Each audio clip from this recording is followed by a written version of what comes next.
Pablo y su formación a apóstol por la divinidad. Pablo, conocido inicialmente como Saulo, experimentó una de las conversiones más radicales y transformadoras registradas en la Biblia. A partir de su encuentro con Cristo en el camino a Damasco, Pablo atravesó un extenso proceso de formación y preparación antes de asumir plenamente su ministerio como apóstol. Esta preparación incluyó periodos de aislamiento, revelaciones divinas y visiones que lo prepararon para la gran tarea que tenía por delante, predicar el Evangelio a los gentiles. El encuentro en el camino a Damasco. El punto de inflexión en la vida de Pablo ocurrió cuando, como ferviente perseguidor de los cristianos, se dirigía a Damasco con la intención de arrestar a los seguidores de Jesús. En ese viaje, una luz brillante lo envolvió y lo derribó al suelo. Jesús mismo le habló: «Saulo, Saulo, ¿por qué me persigues?». Hechos 9:4. Ciego por la experiencia, fue llevado a Damasco, donde permaneció 3 días sin ver ni comer, en un estado de profunda reflexión y oración. Dios le habló a un discípulo llamado Ananías, quien fue a orar por Saulo. Cuando Ananías oró, Saulo recuperó la vista, fue bautizado y lleno del Espíritu Santo. Inmediatamente, comenzó a predicar en las sinagogas de Damasco que Jesús es el Hijo de Dios, sorprendiendo a todos los que conocían su reputación de perseguidor. Su retiro en Arabia y regreso a Damasco, durante 3 años. Tras su conversión, Pablo no buscó de inmediato la compañía de los apóstoles en Jerusalén. En su carta a los Gálatas, Pablo menciona que se retiró a Arabia durante un periodo de 3 años, Gálatas 1, 17-18. Aunque no hay muchos detalles sobre lo que ocurrió en Arabia, se cree que fue un tiempo de reflexión y formación personal en el Evangelio. Fue en este periodo cuando Pablo recibió profundas revelaciones de Cristo, afirmando que su conocimiento no venía de los hombres, sino directamente de Dios. Después de estos 3 años, Pablo regresó a Damasco, donde continuó predicando y creciendo en su entendimiento del Evangelio. Primera visión en Jerusalén y exilio en Tarso. Después de su estancia en Damasco y Arabia, Pablo viajó a Jerusalén, 3 años después de su conversión, Gálatas 1:18.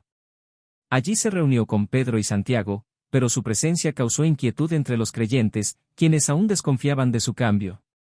Fue Bernabé quien lo presentó a los apóstoles, dando testimonio de su conversión y fervor predicando a Cristo. Mientras Pablo estaba en Jerusalén, tuvo una visión en la que el Señor le ordenó salir rápidamente de la ciudad porque los judíos no aceptarían su testimonio.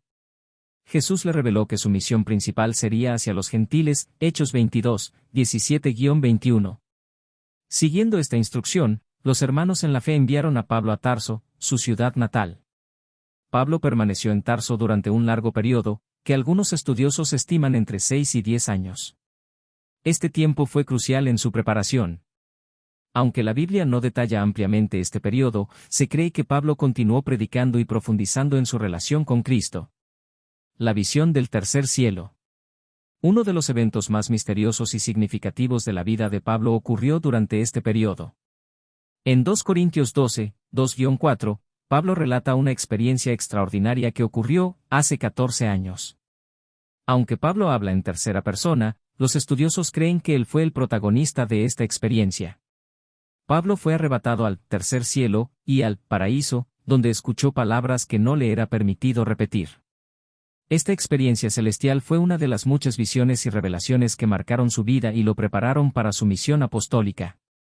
Sin embargo, para que no se exaltara demasiado por la grandeza de estas revelaciones, Pablo recibió lo que él llamó un aguijón en la carne, una aflicción que lo mantuvo humilde y dependiente de la gracia de Dios, 2 Corintios 12, 7-9.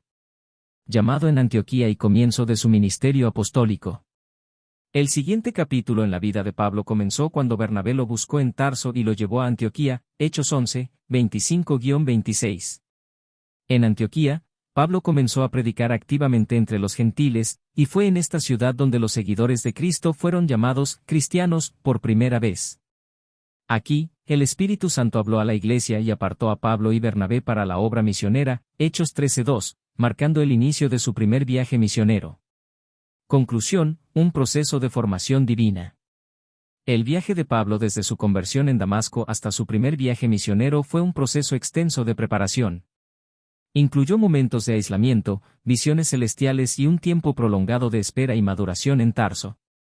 A través de todo esto, Dios fue formando a Pablo como el apóstol clave para llevar el Evangelio a los gentiles, y su testimonio sigue siendo un ejemplo de cómo Dios puede transformar a cualquier persona y usarla para cumplir su propósito.